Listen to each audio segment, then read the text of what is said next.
বিগত দিনে কিন্তু পয়সা দিয়েও কিন্তু আপনি তুলায় পাঞ্জি আর পাবেন না। ওটা কিন্তু ইতিহাসের পাতায় স্বর্ণাক্ষরে লেখা থাকবে।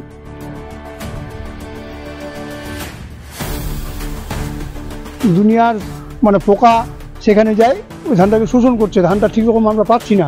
সরকার সহায়ক মূল্যে যদি তুলার একটা দাম ধার্য করে, আমরা ইচ্ছা করলেই এর চাহিদা 4 গুণ করে দিতে পারবো। কারণ হচ্ছে এর ফলনটা খুবই কম এবং আশ্বিনের ঝড় হলে পরে এই ধান যদি একবার শুয়ে পড়ে চাষির ফলন 0-তে নেমে যেতে পারে। চাষি কোন দুঃখে এই রিস্ক নিয়ে এই চাষ করবে? তুলাই পাঞ্জি চাল নামটি শুনলেই উত্তর দিনাজপুর জেলার রায়গঞ্জের কথা মনে পড়ে যায় সকলের। রায়গঞ্জ ব্লকের বিন্দল এলাকায় 400 বছর আগে সর্বপ্রথম তুলাইপাঞ্জি ধানের চাষ শুরু হয়েছিল বলে জানা যায়। সেই ধান শুধু জেলা জুড়েই নয়, বিশ্ববাজারে বিশেষ খ্যাতি অর্জন করেছে। তুলাইপাঞ্জি চালের ভাত যারা একবার খেয়েছেন হয়তো কোনোদিন এই চালের ভাতের স্বাদ ভুলতে পারবেন না। কিন্তু বাংলার সেরা এই সুগন্ধি ধানের চাষ এখন ধীরে ধীরে মুখ ফেরাচ্ছে। লাভ কম তাই তুলাইপাঞ্জি ধান চাষে আগ্রহ হারাচ্ছেন রায়গঞ্জের কৃষকেরা, যার প্রভাব পড়ছে বাজারে। দাম বাড়ছে তুলাইপাঞ্জি। সাধারণত পাটের জমিতেই তুলাইপাঞ্জি ধানের চাষ খুব ভালো হয়। পাট চাষের পর সেই জমিতেই তুলাইপাঞ্জির ধান রোপণ করা হয়। কিন্তু বর্তমানে রায়গঞ্জ ব্লকের বিস্তীর্ণ এলাকা জুড়ে পাটের পরিবর্তে অর্থকরী ফসল হিসাবে রমরমিয়ে বাড়ছে ভুট্টার চাষ। পাটের চাষ কমে যাওয়ায় স্বাভাবিকভাবেই তুলাইপাঞ্জি ধানের চাষও ঝিমিয়ে গিয়েছে। ভুট্টা চাষ করে অনেক বেশি লাভও হচ্ছে কৃষকদের। অন্যদিকে পাট চাষের পর সেই জমিতে জৈব সারের মাত্রা বেশি থাকায় সেই জমিতে তুলাই চাষ ভালো হতো। এখন পাট চাষ কম হওয়ায় তুলাই চাষও কম করছেন কৃষকরা। বাজারে 180 টাকা কেজি তুলাইপাঞ্জি চাল বিক্রি হচ্ছে। ব্যাপক পরিমাণে তুলাইপাঞ্জি চাষ না হওয়ায় বাজারে এত দাম বলে দোকানদাররা জানাচ্ছেন, যার জেরে বড়সড় সংকটের মধ্যে পড়েছে জিআই তকমা প্রাপ্ত উত্তর দিনাজপুরের এই সুখ্যাতি সম্পন্ন ফসল। তুলাই ধান চাষী গিয়াসউদ্দিন মোহাম্মদ বলেন, কয়েক বছর ধরে তিনি এই ধান চাষ করতেন। বিগত কয়েক বছর ধরে পাটের দাম নেই বাজারে। পাটের ফলন কমে যাওয়ায় তুলাইয়ের চাষ কমে গিয়েছে।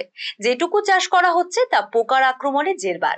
তুলাপাঞ্জা ধানের দাম পাচ্ছি না, কারণ গত বছর তুলাপাঞ্জা ধান লাগাই, তুলাপাঞ্জা ধান আমি বিক্রি করছি 3800 টাকা কুইন্টাল। এর কারণে আমরা যদি ওই জমিতে স্বর্ণ ধান বা অন্য কোনো হাইলিং ধান লাগাই তাহলে আমরা পেয়ে যাচ্ছি 6 কুইন্টাল 7 কুইন্টাল ধান। টাকার অ্যামাউন্ট আমাদের অনেক বেশি চলে আসতেছে। আর তুলাপাঞ্জা ধান চাষ জমির কমে গেছে, দুনিয়ার পোকা সেখানে যায়, ওই ধানটাকে শোষণ করছে, ধানটা ঠিক রকম আমরা পাচ্ছি না। অপর এক তুলাই ধান চাষী মজিবুর রহমান বলেন, পাটের জমিতে তুলাই ধান চাষ করা হতো। এখন পাটের দাম কমে যাওয়ায় সবাই ভুট্টার দিকে ঝুঁকছে। এর জেরে তুলাইয়ের চাষ কমে গিয়েছে।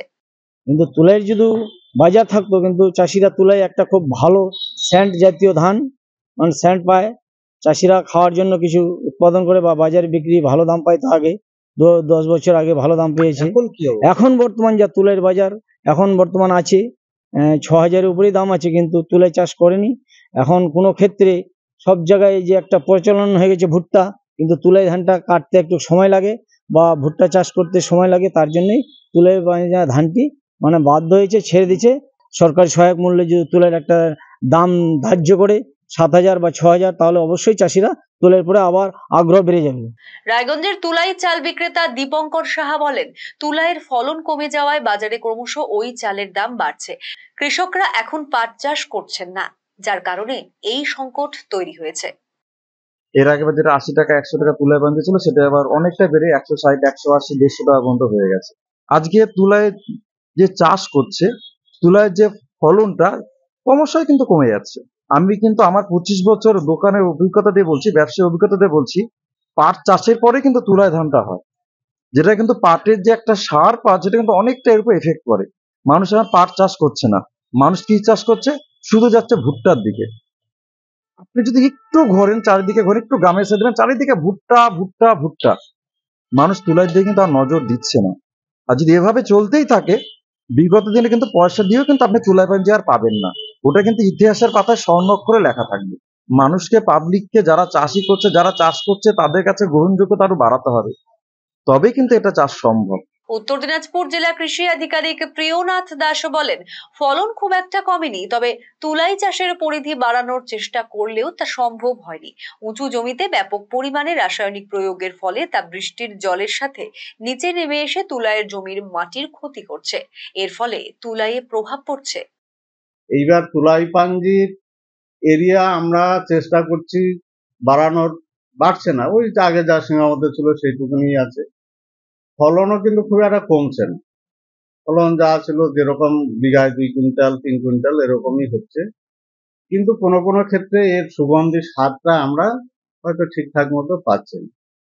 সেটার বিভিন্ন কারণ, আমাদের উজানের দিকে উপরের দিকে হয়তো কেউ রাসায়নিক সার ব্যবহার করছেন, ভুট্টা চাষ করছেন বা অন্যান্য রাসায়নিক কীটনাশক ব্যবহার করছেন অন্য ফসলের সবজিতে, সেগুলো বর্ষাকালে ধুয়ে এসে নিচে নামছে।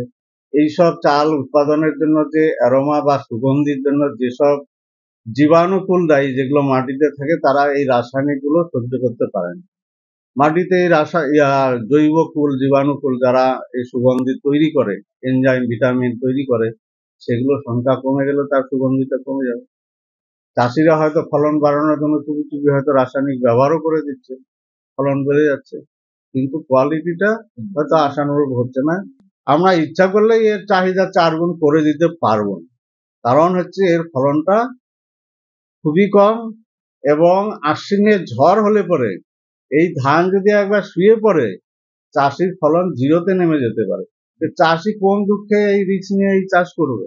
আমরা নিশ্চয়ই উৎসাহ করি, এর প্রজেক্ট আছে অ্যারোমেটিক রাইস উৎপাদন করার জন্য আমাদের কিছু কিছু উপকরণ দেওয়া হয়। RCTV সংবাদ, রায়গঞ্জ।